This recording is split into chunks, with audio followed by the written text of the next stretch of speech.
सुप्रभात, नमस्कार। स्वागत है आप सभी का। मैं हूं प्रीति सिंह। आप देख रहे हैं सुबह 9 बजे। आइए शुरुआत करते हैं मुख्य समाचारों के साथ। न्यूजीलैंड की 2 मस्जिदों में गोलीबारी के बाद 5 भारतीय नागरिक लापता, 2 जख्मी। न्यूजीलैंड में भारतीय उच्चायोग के संपर्क में विदेश मंत्रालय। पीड़ितों की मदद के लिए जारी किए हेल्पलाइन नंबर। प्रधानमंत्री नरेंद्र मोदी समेत दुनिया भर के नेताओं ने की हमले की कड़ी निंदा।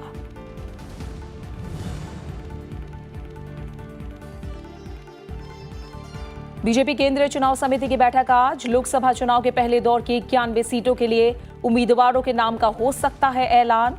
कांग्रेस के 18 उम्मीदवारों की तीसरी सूची में मुकुल संगमा, सुष्मिता देव और गौरव गोगोई के नाम। पश्चिम बंगाल के लिए वाम दलों ने जारी की 25 उम्मीदवारों की पहली सूची।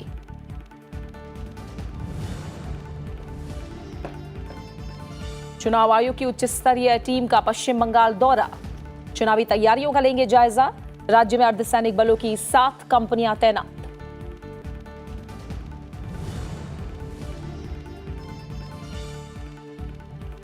छत्तीसगढ़ की लोक गायिका तीजन बाई को आज मिलेगा पद्म विभूषण सम्मान।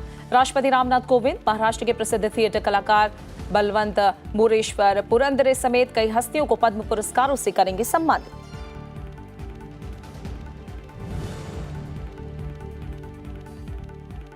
और भारत के फुटबॉल प्रेमियों के लिए अच्छी खबर। 2020 में होने वाले अंडर 17 महिला फीफा विश्व कप की मेजबानी करेगा भारत।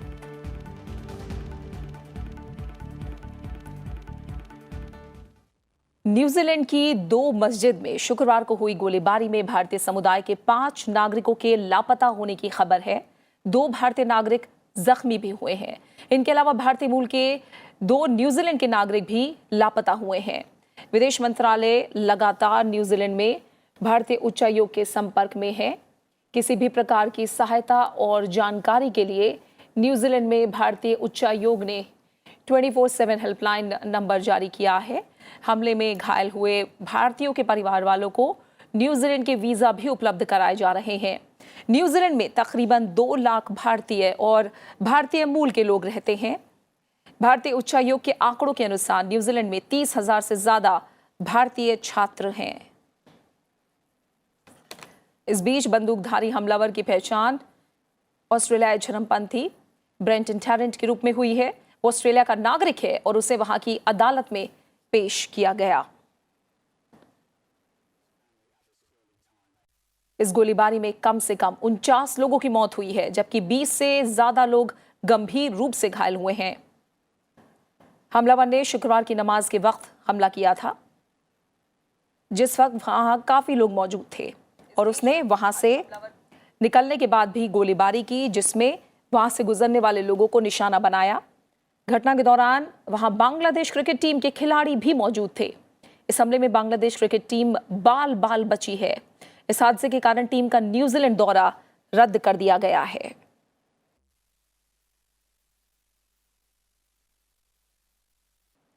और ज्यादा जानकारी के लिए हम रुख करेंगे हमारे विदेश मामलों के संपादक अखिलेश सुमन इस समय हमारे साथ जुड़े हुए हैं। अखिलेश जी, न्यूजीलैंड हमले में भारतीयों के लापता होने की खबर है। इस बारे में अभी तक क्या और जानकारी मिल पा रही है?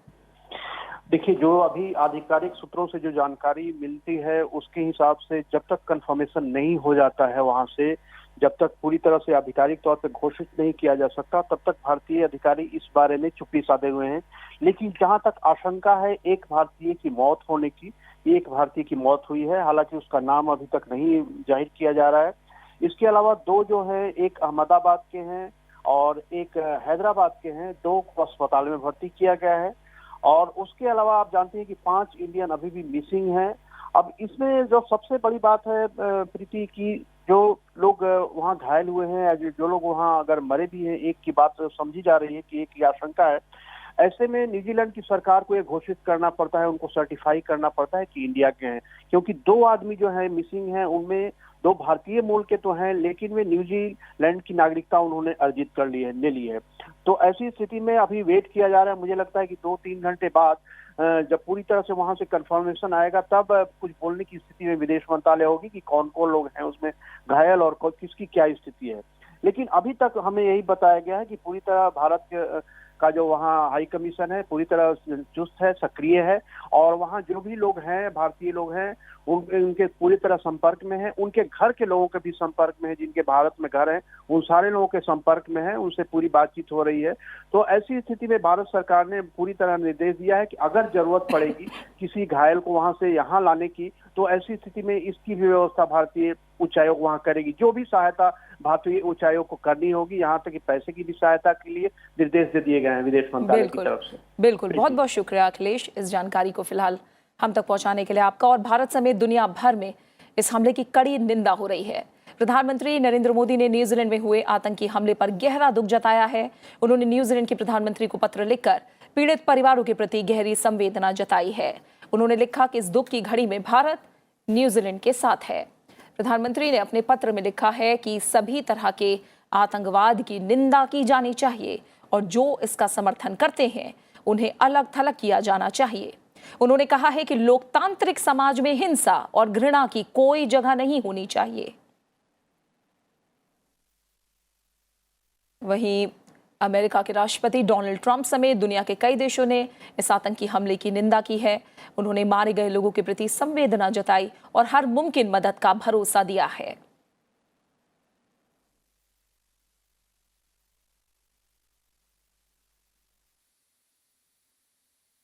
I want to offer my personal condolences to the nation of New Zealand in the wake of the grotesque mosque attacks in Christchurch.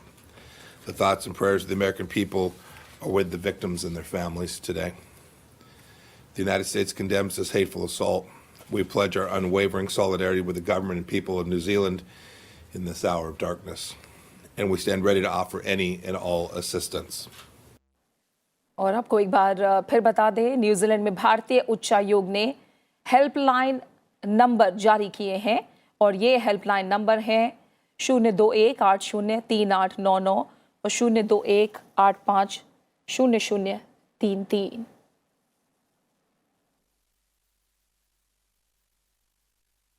और आइए बुलेटिन में अब बात करते हैं लोकसभा चुनाव से जुड़ी खबरों की।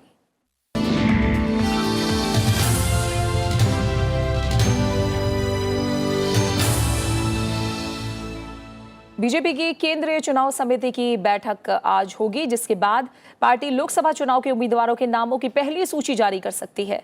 इस लिस्ट में अधिकतर नाम पहले चरण में होने वाले मतदान वाली सीटों से संबंधित हो सकते हैं। प्रधानमंत्री नरेंद्र मोदी की मौजूदगी में होने वाली बीजेपी केंद्रीय चुनाव समिति की बैठक की अध्यक्षता पार्टी अध्यक्ष अमित शाह करेंगे। पहले चरण में 91 सीटों के लिए 11 अप्रैल को मतदान होना है। वहीं चुनाव आयोग की उच्च स्तरीय टीम आज पश्चिम बंगाल का दौरा करने वाली है। निर्वाचन आयोग के उप निर्वाचन आयुक्त सुदीप जैन आज कोलकाता में पश्चिम बंगाल की चुनाव तैयारियों की समीक्षा करेंगे। वो प्रमुख राजनीतिक दलों के प्रतिनिधियों और प्रशासनिक अधिकारियों से भी चर्चा करेंगे। अर्धसैनिक बलों की 7 कंपनियां राज्य में पहुंच गई हैं, जिनकी तैनाती संवेदनशील क्षेत्रों में की जाएगी। 3 और कंपनियां शीघ्र ही कोलकाता पहुंच जाएंगी।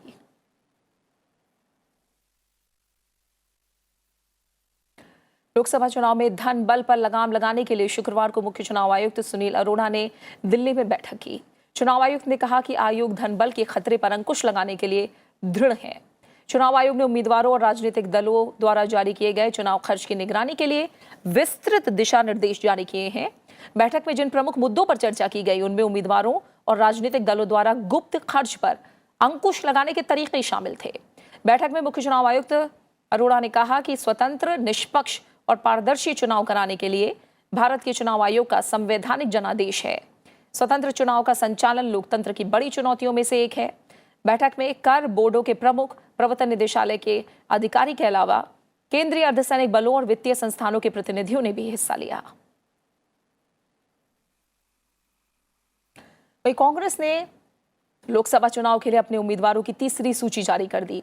इसमें उत्तर प्रदेश, असम, तेलंगाना और पूर्वोत्तर की 18 सीटों पर उम्मीदवारों के नाम शामिल हैं। उत्तर प्रदेश की 12 बंकी, असम की 5, तेलंगाना की 8, मेघालय की 2 और सिक्किम और नागालैंड की 1-1 सीट के लिए उम्मीदवार घोषित किए गए हैं। पार्टी के वरिष्ठ नेता पीएल पुनिया के बेटे तनुज पुनिया को बाराबंकी से उम्मीदवार बनाया गया है। वहीं असम के उम्मीदवारों में गौरव गोगोई और सुष्मिता देव प्रमुख नाम हैं। कलियाबोर से गौरव गोगोई और सिलचर से सुष्मिता एक बार फिर चुनावी समर में उतर रहे हैं। दोनों इन सीटों से वर्तमान में सांसद हैं। मेघालय में शिलोंग से पूर्व केंद्रीय मंत्री विंसेंट पाला और तुरा से पूर्व मुख्यमंत्री मुकुल संगमा उम्मीदवार बनाए गए हैं।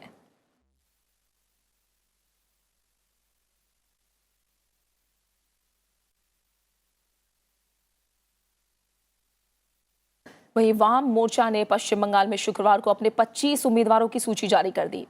15 पर सीपीएम और अन्य पर घटक दल के प्रत्याशी चुनाव लड़ेंगे। वाम मोर्चा ने जिन 25 उम्मीदवारों की सूची जारी की है उनमें पुरुलिया और बशीरहाट भी शामिल हैं। पुरुलिया से फॉरवर्ड ब्लॉक के वीर सिंह महतो और बशीरहाट से भाकपा के पल्लव सेन गुप्ता उम्मीदवार हैं। रायगंज से मार्क्सवादी कम्युनिस्ट पार्टी के मोहम्मद सलीम और मुर्शिदाबाद से बदरुद्दोजा खान प्रत्याशी हैं। पश्चिम बंगाल में 42 लोकसभा सीटें हैं। वहीं अपना दल उत्तर प्रदेश में 2 सीटों पर चुनाव लड़ेगी। भारतीय जनता पार्टी ने अपना दल से अपना गठबंधन बरकरार रखा है। अपना दल की नेता और नरेंद्र मोदी सरकार में राज्य मंत्री अनुप्रिया पटेल ने शुक्रवार को दिल्ली में बीजेपी अध्यक्ष अमित शाह से मुलाकात की। इस मुलाकात के बाद बीजेपी अध्यक्ष अमित शाह ने ट्वीट किया कि उत्तर प्रदेश में बीजेपी के साथ अपना दल का गठबंधन बरकरार रहेगा। इसके तहत अनुप्रिया पटेल एक बार फिर मिर्जापुर से ही लोकसभा का चुनाव लड़ेंगी, जबकि दूसरी सीट पर दोनों दलों के नेता बैठकर चर्चा करेंगे। समाजवादी पार्टी ने लोकसभा चुनाव के लिए उत्तर प्रदेश में अपनी 5वीं सूची जारी करते हुए गाजियाबाद लोकसभा सीट पर प्रत्याशी का ऐलान कर दिया है। गाजियाबाद लोकसभा सीट पर समाजवादी पार्टी ने अपने पूर्व विधायक सुरेंद्र कुमार शर्मा उर्फ मुन्नी को महागठबंधन का उम्मीदवार घोषित किया है। इससे पहले कल ही जारी चौथी लिस्ट में समाजवादी पार्टी ने 4 सीटों पर अपने प्रत्याशियों की घोषणा की। इसमें गोंडा लोकसभा से विनोद कुमार, बाराबंकी से राम सागर रावत, कैराना से तबस्सुम हसन और संभल से शफीकुर रहमान बर्क को प्रत्याशी बनाया गया है। कांग्रेस अध्यक्ष राहुल गांधी आज उत्तराखंड का दौरा करेंगे। राहुल गांधी उत्तराखंड में औपचारिक चुनाव प्रचार अभियान की शुरुआत करेंगे। कांग्रेस अध्यक्ष देहरादून में विशाल परिवर्तन रैली करेंगे। वहीं हरियाणा से पूर्व कांग्रेस सांसद अरविंद शर्मा बीजेपी में शामिल हो गए हैं। वो मुख्यमंत्री मनोहर लाल खट्टर की मौजूदगी में पार्टी में शामिल हुए। अरविंद शर्मा 2 बार कांग्रेस के सांसद रह चुके हैं। अरविंद शर्मा ने कहा कि मुझे खुशी है कि मैं बीजेपी में शामिल हुआ हूं। उन्होंने कहा कि मेरी कोई मांग नहीं है, मैं सोच समझकर बीजेपी में शामिल हुआ हूं। आज देश प्रधानमंत्री नरेंद्र मोदी के नेतृत्व में आगे बढ़ रहा है और हर वर्ग के लिए बीजेपी ने काम किया है। पहले सर्जिकल स्ट्राइक पर, अब एयर स्ट्राइक हुई, इसके ऊपर आप सवाल उठाते हैं। आप किस तरह की बातें करते हैं? इन सारी सोचों को देख करके, इन सारी बातों को देख करके मैंने निर्णय किया। मैं पीछे प्रधानमंत्री जी से भी मिला था, नमस्कार हुआ था, मिला था, और परसों अध्यक्ष जी से भी, आदरणीय परम आदरणीय अमित शाह जी से भी मेरी मुलाकात हुई। और मैंने डॉक्टर अनिल जैन जी और खट्टर साहब से तो मैं मिलता ही रहता हूं। तो मुझे पूरा, मैंने अपने खूब अच्छे तरीके से, जींद का जब उपचुनाव हुआ तब भी हम इकट्ठे हमने काम किया। मैंने खूब अपने दिल से, अपनी आत्मा की आवाज से मैं आज बीजेपी की सदस्यता ग्रहण कर रहा हूं। वित्त मंत्री अरुण जेटली ने अपने ब्लॉग की सीरीज एजेंडा 2019 के 5वें भाग में लिखा है कि प्रधानमंत्री नरेंद्र मोदी का नेतृत्व और उम्मीदों से भरा भारत इस देश को वंशवादी राजनीति चलाने से रोकेगा।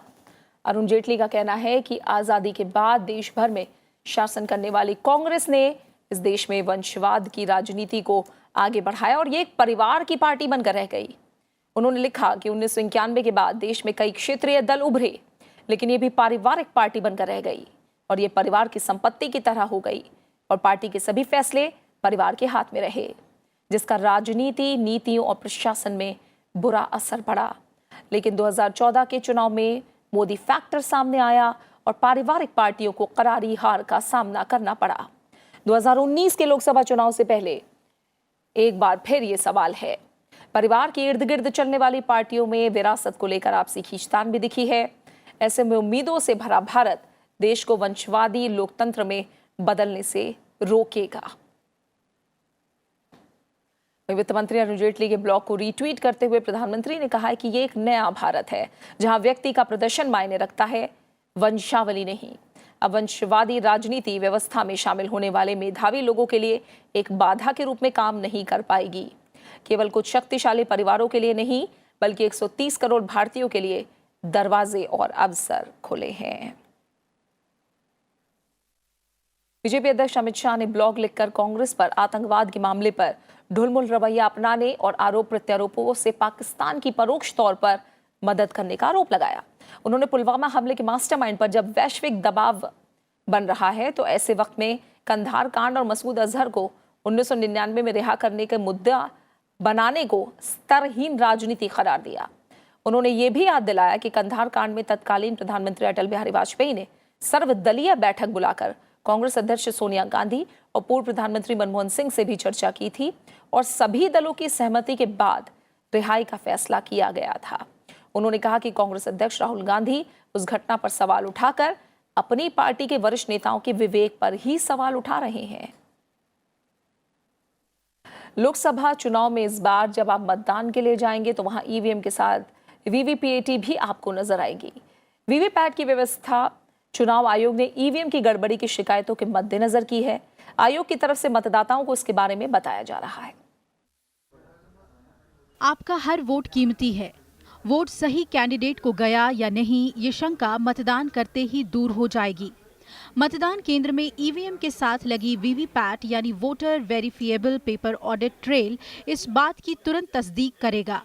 चुनाव आयोग की तरफ से ईवीएम के साथ वीवीपैट की मशीनें जगह जगह दिखाई जा रही हैं, जिससे मतदाता इसके बारे में जान सकें। पहली बार इस्तेमाल हो रही है तो इसके बारे में जानकारी होना लोगों को ज़रूरी है। इसके लिए 9 जनवरी को हमने एक अभियान शुरू किया। हर एक असेंबली कॉन्स्टिट्यूएंसी में हमारे पास 70 असेंबली सेगमेंट्स हैं, तो 70 के 70 असेंबली सेगमेंट्स में हमने 2-2 गाड़ियाँ लगाई जो कि इन मशीनों को लेके और जगह जगह जाते हैं। डेली 2-3 जगह एक गाड़ी कवर करती है। जब आप ईवीएम में किसी उम्मीदवार के नाम के सामने लगे बटन को दबाकर उसे वोट करते हैं तो वीवीपैट से एक पर्ची निकल आती है, जिससे आपको पता चलेगा कि वोट किस उम्मीदवार के हिस्से गया है। इस पर्ची पर उम्मीदवार का नाम और चुनाव चिन्ह छपा होता है। मतदाता 7 सेकंड तक इस पर्ची को देख पाएंगे और फिर ये सील बंद बॉक्स में गिर जाएगी। ये आपको नहीं मिलेगी। पहले दबाते थे, जाते थे हम वोट देने के लिए, तो क्या कहते कि बटन दबा दिया वो बोल के रह जाता था। अब इतना मेरे को ये पता तो लगा कि हमको ये नंबर दबाया हो, ये नंबर हमारा ये दिख रहा हो मेरे को, तो ये कोई यही चीज़ मेरे को नया चीज़ देखने को मिला है। तो उससे जी ये पता लग जाता कि किसको वोट डाली है, मालूम पड़ जाता है। बिल्कुल बेनिशान था हम। ठीक है। ऐसा होता था कि जिसको वोट डालते थे पता नहीं चलता था किसको वोट गया है। ये वहम थी लोगों की कि मैं इसको वोट दिया हूँ, इसको जा रहा है, लेकिन ऐसी बात नहीं थी। भारत निर्वाचन आयोग से मैं बहुत संतुष्ट हूँ। चुनाव आयोग ने 7 चरणों में लोकसभा चुनाव कराने की घोषणा की है। इस बार ईवीएम में वीवीपैट मशीन भी लगाने की बात कही है, जिससे ईवीएम की विश्वसनीयता पर उठ रही आशंकाओं को विराम लग सके। तमाम राजनीतिक पार्टियों की शिकायत के बाद इस बार लोकसभा चुनाव में सभी पोलिंग बूथ पर वीवीपैट मशीन का इस्तेमाल किया जाएगा। बहरहाल जाहिर है चुनाव आयोग की इस पहल के बाद ईवीएम मशीन पर सवाल उठाने की गुंजाइश नहीं रहेगी। कैमरा पर्सन अवधेश के साथ अनु दीवान, राज्यसभा टीवी, दिल्ली।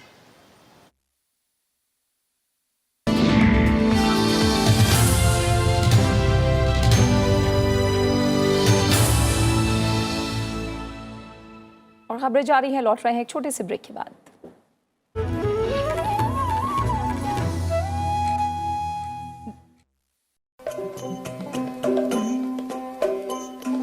नमस्कार, मैं हूं इंद्राणी दास। मुझसे मिलिए प्रोग्राम गुफ्तगू में। इस तरह का विद्यालय शायद कहीं नहीं है। यहाँ की जो शिक्षा है वह सिर्फ किताबी शिक्षा नहीं है, एक जीवन जीने की कला यहाँ से हम सीख सकते हैं। तुम्हें केमन करे गान करो है Ciao, sono Indrani Das. Mi incontrate in programma गुफ्तगू सिर्फ राज्यसभा टीवी पर। गान करो है गुनी।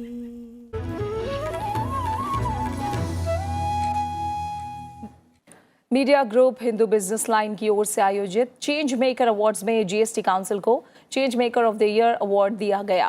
वित्त मंत्री अरुण जेटली ने बतौर जीएसटी काउंसिल के चेयरमैन इस अवार्ड को रिसीव किया। जीएसटी काउंसिल को ये award one nation one tax की दिशा में काम करने के लिए दिया गया। इस मौके पर वित्त मंत्री अरुण जेटली ने कहा कि भविष्य में भारत की 4 प्राथमिकताएं हैं। ग्रामीण भारत का विकास, रक्षा खरीद में देरी को दूर करना, स्वास्थ्य और शिक्षा सरकार की प्राथमिकताओं में है। भारत का व्यापार घाटा इस साल फरवरी में कम होकर 90 अरब 60 करोड़ डॉलर का रह गया।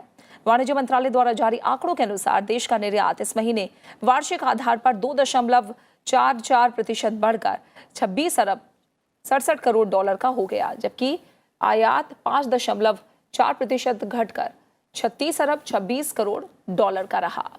वाणिज्य मंत्रालय का कहना है कि निर्यात में ये बढ़ोतरी औषधि, इंजीनियरिंग और इलेक्ट्रॉनिक्स जैसे क्षेत्रों में अधिक निर्यात के कारण हुई है। और आतंकी फंडिंग पर कड़ी कार्रवाई करते हुए आयकर विभाग ने कहा है कि उसने जम्मू और कश्मीर में की गई छापेमारी के दौरान करोड़ों की नकदी, ज्वेलरी और संपत्ति का पता लगाया है। विभाग ने कश्मीर में 5 ठिकानों और जम्मू के कुछ जगहों पर की थी। छापेमारी में 1.44 करोड़ की अघोषित नकदी, 2.48 करोड़ रुपए की बेहिसाब ज्वेलरी जब्त की गई। इसके अलावा 41 करोड़ से अधिक के अघोषित संपत्ति के लेन देन के सबूत मिले हैं। साथ ही 17 करोड़ के गोपनीय वित्तीय लेन देन का भी पता चला है। मुंबई में Chhatrapati Shivaji Maharaj terminus railway station के करीब एक फुटओवर ब्रिज हादसे के मामले में कार्रवाई की गई। बीएमसी ने 2 इंजीनियरों को निलंबित कर दिया है और 2 रिटायर हो चुके इंजीनियरों के खिलाफ विभागीय जांच के आदेश दिए हैं। इस घटना में मरने वालों की तादाद बढ़कर 6 हो गई है, जबकि 30 लोग जख्मी हुए हैं। घायलों को जीटी और सेंट जॉर्ज हॉस्पिटल में भर्ती कराया गया है।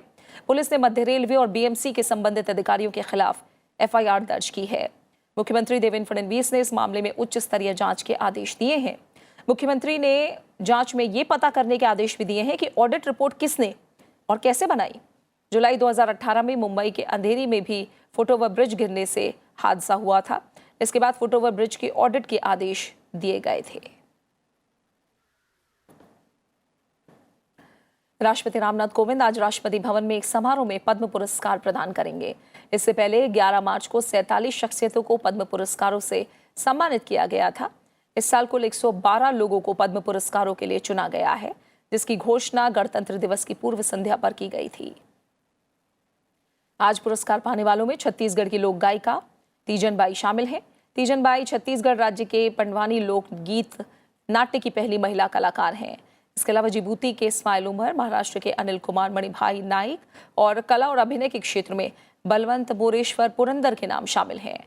पद्म पुरस्कार कला, सामाजिक कार्य, सार्वजनिक मामले, विज्ञान और इंजीनियरिंग, व्यापार और उद्योग, चिकित्सा, साहित्य और शिक्षा, खेल, प्रशासनिक सेवा क्षेत्रों में प्रदान किए जाते हैं।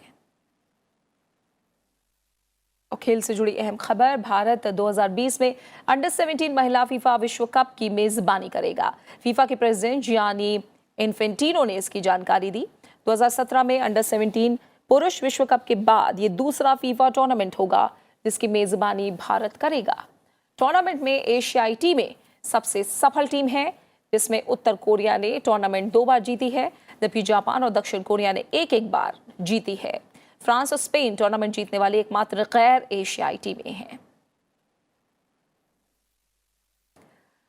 डिफेंडिंग चैंपियन भारत और श्रीलंका ने सैफ महिला चैंपियनशिप की सेमीफाइनल में जगह बनाई है। सैफ चैंपियनशिप में भारत का रिकॉर्ड शानदार रहा है और भारत ने रिकॉर्ड 4 बार ट्रॉफी जीती है। ग्रुप बी में भारत और श्रीलंका का मुकाबला कल होगा। बांग्लादेश और मेजबान नेपाल पहले ही ग्रुप ए से अंतिम 4 के लिए क्वालिफाई कर चुके हैं। दोनों आज अंतिम ग्रुप में मैच में अपने एक दूसरे के खिलाफ खेलेंगे। दीपा कर्माकर जिम्नास्टिक विश्व कप में वॉल्ट स्पर्धा का आज फाइनल खेलेंगी। दीपा कर्माकर ने क्वालिफाइंग दौर में तीसरे स्थान पर रहकर वॉल्ट स्पर्धा के फाइनल में प्रवेश किया था। दीपा ने प्रतियोगिता में पहली बार सबसे मुश्किल हैंड फ्रंट 540 वॉल्ट में हाथ आजमाया था। मथुरा के पास बरसाना की होली सबसे निराली होती है। बरसाना में लठमार होली न सिर्फ देश बल्कि विदेशों में भी मशहूर है। यहाँ लोगों पर होली से कई दिन पहले ही इसका खुमार छा जाता है। होली पर बरसाना में बड़ी संख्या में पर्यटक पहुंचते हैं। मथुरा में फागुन मास की शुक्ल पक्ष की नवमी के दिन लठमार होली खेली जाती है। ये होली बड़े ही प्यार के साथ बिना किसी को नुकसान पहुंचाए खेली जाती है।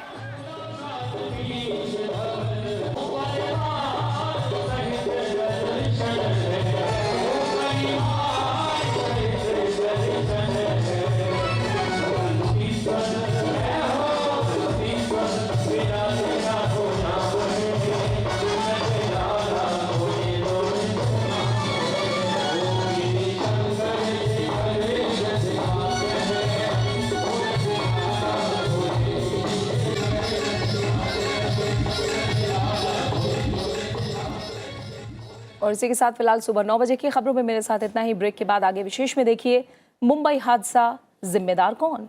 नमस्कार।